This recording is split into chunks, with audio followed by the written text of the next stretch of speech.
বন্ধন news, খবরের বন্ধন। শুরু করছি আজকের খবর। দীঘার জগন্নাথ মন্দিরে ভক্তদের ঢল। প্রথম দিনই দরজা খুলতে ভক্তদের উপচে পড়া ভিড়। দীঘা জগন্নাথ মন্দির উদ্বোধন হওয়ার পর থেকে রাজনৈতিক মহলে তৃণমূলের পালে জোর হাওয়া। আলোচনার কেন্দ্রবিন্দু দীঘার জগন্নাথ মন্দিরে স্বস্তিক দিলীপ ঘোষের যাওয়া নিয়ে। মোদিজি উদ্বোধন করলে মন্দির আর মমতা উদ্বোধন করলে মন্দির নয়, দিলীপ ঘোষের মন্তব্য নিয়ে রাজনৈতিক মহলে জোর জল্পনা। এবার বেসুরো গাইলেন মালদার বিজেপি সাংসদ খগেন মুর্মু। দিলীপ ঘোষের সঙ্গে সুর মিলে মালদার বিজেপি সাংসদ খগেন মুর্মু মুখ্যমন্ত্রী মমতা ব্যানার্জির প্রশংসায় পঞ্চমুখ। বিজেপি সাংসদ খগেন মুর্মু জানালেন, সারা বিশ্ব থেকে এখানে লোক আসবেন, অনেক লোকের কর্মসংস্থান হবে জগন্নাথ মন্দিরে, আমিও যাব। ভগবানের কাছে নিমন্ত্রণ হয়, তুমি যাওনি কেন? ভাই, ডবল স্ট্যান্ডার্ড হয় না। মোদিজি উদ্বোধন করলে মন্দির, মমতা করলে মন্দির নয়, এ বিচার আমার নয়। রাম রাম, জগন্নাথ জগন্নাথ, বিশ্বনাথ বিশ্বনাথ, আমি তার কাছে যাব। কে মন্দির উদ্বোধন করেছে 4 দিন পরে লোকে ভুলে যাবে। এই দেখে যাবে কি লোকে যে কেউ উদ্বোধন করেছে, কার নাম আছে, কালীঘাটকে করে। একজন মুখ্যমন্ত্রী ভালো, আমরা এটাকে আমি সাধুবাদ জানাচ্ছি। উনি একটা জগন্নাথ মন্দির করা মানে, আর সারা বিশ্ব থেকে মানুষ আসবেন আমাদের পশ্চিমবাংলায়। এখানে হচ্ছে যে অনেক টুরিস্টরা আসবেন, বিদেশিরা এখানে এসে তারা জগন্নাথ মন্দিরে তারা সেখানে দর্শন করতে আসবেন। খুবই ভালো। আমাদের এতে এটা আমাদের ট্যুরিজম এই সমস্ত ক্ষেত্রে আরও বাড়বে, আয়, এখানে কিছু মানুষের কর্মসংস্থান হবে, খুবই ভালো।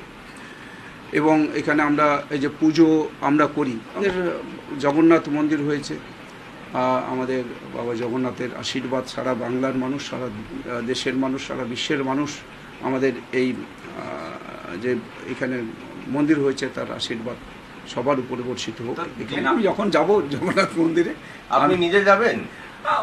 ওখানে গেলে তো, দীঘাতে গেলে তো অবশ্যই যেতে হবে জগন্নাথ মন্দিরে। আমি তো একজন হচ্ছে যে হিন্দু হিসেবে সেখানে আশীর্বাদ নিতে যান, আমি ওখানে গেলে তো নিশ্চয়ই আমিও যাব আশীর্বাদ নিতে। জীবনের নানা ওঠাপড়া যেন সহজে গায়ে না লাগে, তার জন্যই আপনাদের পাশে রয়েছে ভারতীয় জীবন বীমা নিগম বা life insurance corporation of India.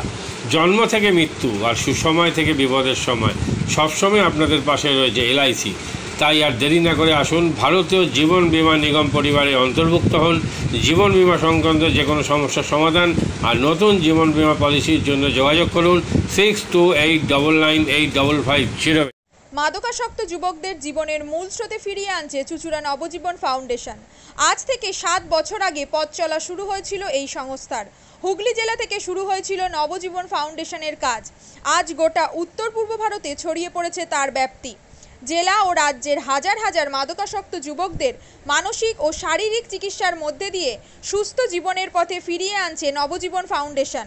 কি করে এই সংস্থাকে তিল তিল করে গড়ে তুলছেন বন্ধন নিউজ এর ক্যামেরার সামনে, সে কথা বললেন সংস্থার কর্ণধার চন্দন দাস।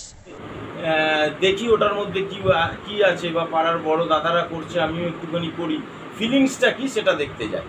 এবং একটা সার্টেন টাইমের পর কি হয়, সেটা ফ্রিকোয়েন্সিটা তখন অনেক বেশি থাকে, গ্যাপ থাকে যখন শুরু করে। পরবর্তীকালে যখন নির্ভরশীল হয়ে পড়ে সেই একটা সাবস্টেন্সের উপর, তখন সেটা থেকে বেরোনোর জন্য সে নানা রকম চেষ্টা করে, কিন্তু তার ওয়ে আউটটা জানা নেই যে কোন রাস্তা দিয়ে গেলে নেশা থেকেও বিরত থেকে সুস্থ স্বাভাবিক জীবনযাপন করা যায়।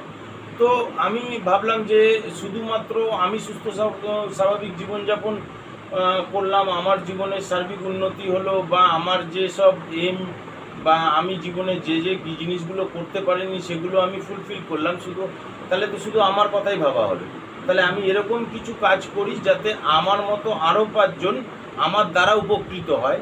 এবং একটা সার্টেন টাইমের পর যখন মানুষ চায় যে ফিরতে, অথচ তার কাছে রাস্তা থাকে না, তখন এই একটা WHO ওয়ার্ল্ড হেলথ অর্গানাইজেশন একটা প্রসিডিউর বার করেছে।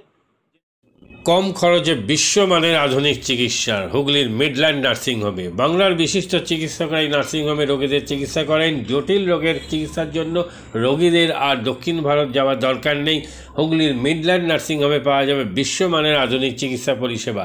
এখানে প্রসূতি মা ও সদ্যজাত শিশুদের বিশ্বমানের আধুনিক চিকিৎসা পদ্ধতিতে চিকিৎসা করে থাকেন গাইনো ও শিশু চিকিৎসকরা। দুপুর 12টা হোক বা রাত্রির 12টা, রোগীদের জন্য 24 ঘন্টা চিকিৎসা পরিষেবা বজায় রেখেছে হুগলির মিডল্যান্ড নার্সিং হোম। আমি ডক্টর মানস ঘোষ, আমি মিডল্যান্ড নার্সিং হোমের মেডিকেল ডিরেক্টর।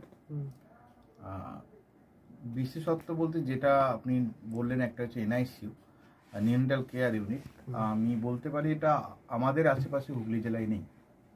নিউনেটাল মানে হচ্ছে যেটা বাচ্চা জন্মের পরেই প্রথম 28 দিনকে আমরা নিউনেট বলি, প্রথম ফার্স্ট 4 উইকস। তো এই সময়ে বাচ্চাদের সমস্ত রকমের চিকিৎসায় বলুন বা তাদের দেহের গঠন বলুন বা তাদের রোগগুলোই বলুন, সেগুলো সবগুলো অন্যান্য বাচ্চা মানে তার থেকে বড় বাচ্চার থেকে কিন্তু অনেকটাই আলাদা।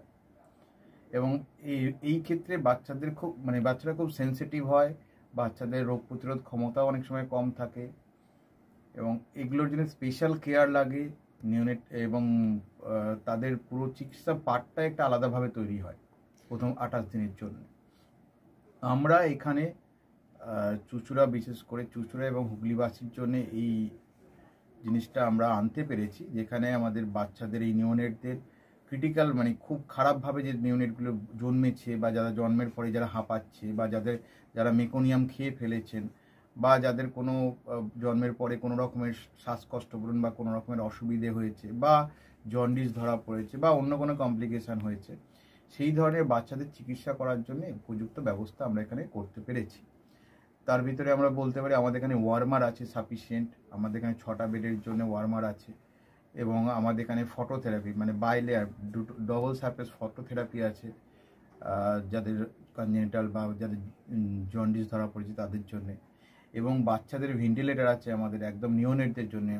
এই ভেন্টিলেটার সাধারণভাবে সব জায়গায় পাবেন না, এবং বাচ্চাদের বাবেল সিপ্যাপ যেটা একটা স্পেশালাইজ মেশিন, বাচ্চাদের যেহেতু ভেন্টিলেটার খুব বেশি লাগে না কিন্তু বাবেল সিপ্যাপ বলে একটা জিনিস খুব বেশি লাগে, তাদের অক্সিজেনের পরিমাণ কমে গেলে তাদের শ্বাসকষ্ট হলে, সেটাও আমাদের এখানে আছে। এবং আমি কিছুদিন আগে আমাদের একটি বাচ্চা এখানে ভর্তি হয়েছিলেন যার শ্বাসকষ্ট হতে শুরু করেছিল জন্মের 6 ঘন্টা পর থেকে, এবং সুন্দরভাবে তাকে আমরা এখানে চিকিৎসা দিয়েছি। আমাদের এখানে দুজন খুব ইয়ং মানে এনথুজিয়াস্টিক পেডিয়াট্রিশিয়ান আছেন, ডক্টর মৈত্র এবং ডক্টর ঘোষ।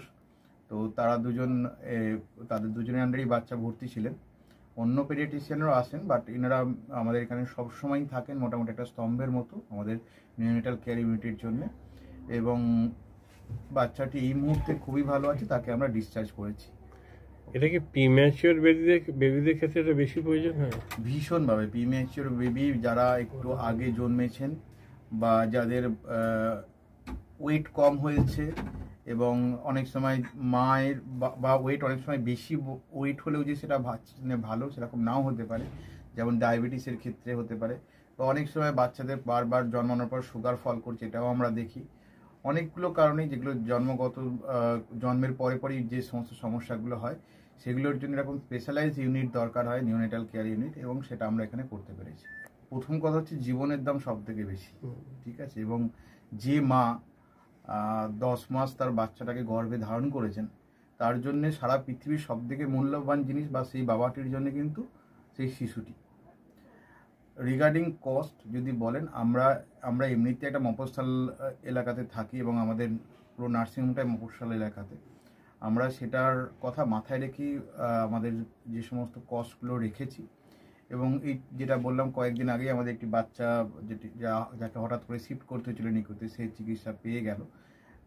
তার বাবা মা দুজনেই খুব স্যাটিসফাইড। আমাদের যে ফেসবুক আছে, পেজ আছে, সেখানে আপনারা তাদের কথা শুনলে বুঝতে পারবেন। এবং কস্ট মানে যথেষ্ট রিজনেবল, আমি একেবারে কম বেশি এরকম বলবো না, আমি বলবো রিজনেবল। আমাদের মফস্বলের জন্য যেটা হওয়া উচিত সেই রকমই করা আছে।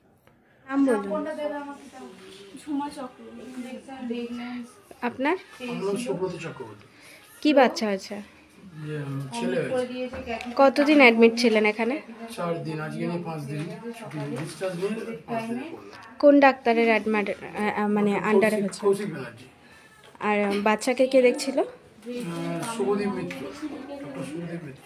বাচ্চার কি হয়েছিল? শ্বাসকষ্ট ছিল, আপনার স্যাচুরেশন পাচ্ছিল না, ফটোথেরাপি দিতে হলো। শ্বাসকষ্টের জন্য কি করতে হয়েছিল?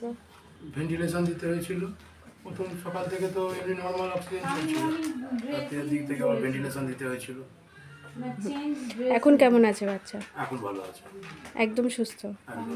মা কেমন আছে? মা ভালো আছে। আচ্ছা, আজ বাড়ি যাচ্ছেন তো? হ্যাঁ। Thank you.